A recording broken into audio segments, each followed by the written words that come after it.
Hi hello नमस्कार. स्वागत आहे पुन्हा एकदा आपल्या एका नवीन व्हिडिओमध्ये.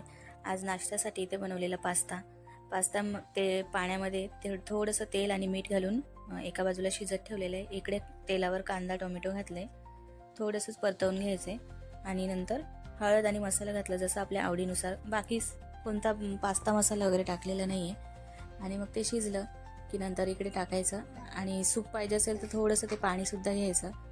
तसं इथे पास्ता आधी शिजवताना मीठ घातलेलं होतं, त्यामुळे प्रमाणातच मीठ घालायचं. नंतर अशा प्रकारे मस्त पास्ता तयार झाला होता. कधीतरी असं वेगळा नाश्ता म्हणून आज पास्ता बनवलेला.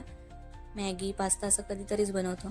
त्यानंतर टिफिनला बनवलेली भेंडीची भाजी आणि भाकरी.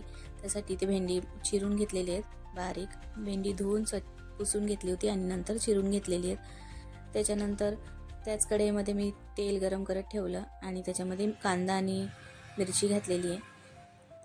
आता हे आधीच घालून ठेवलेलं, कारण शूट करायला एवढं व्यवस्थित जमत नाही नंतर, मग त्याच्यासाठी.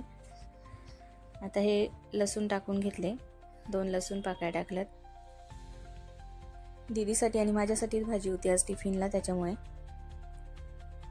इथे भेंडी घालून घेतले आणि चवीनुसार मीठ घालायचं आणि परतून घेतलेले आहेत. झाकण वगैरे न ठेवता असंच कमी गॅसवर शिजू दिलेत.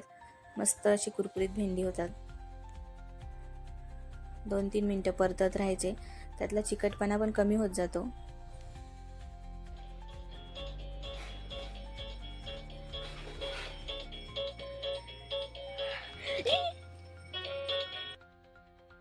आज रुच्याला द्यायला घेतले मी. सकाळी ॲपलची प्युरी दिली आहे, आता 12:15ला चिकू देते.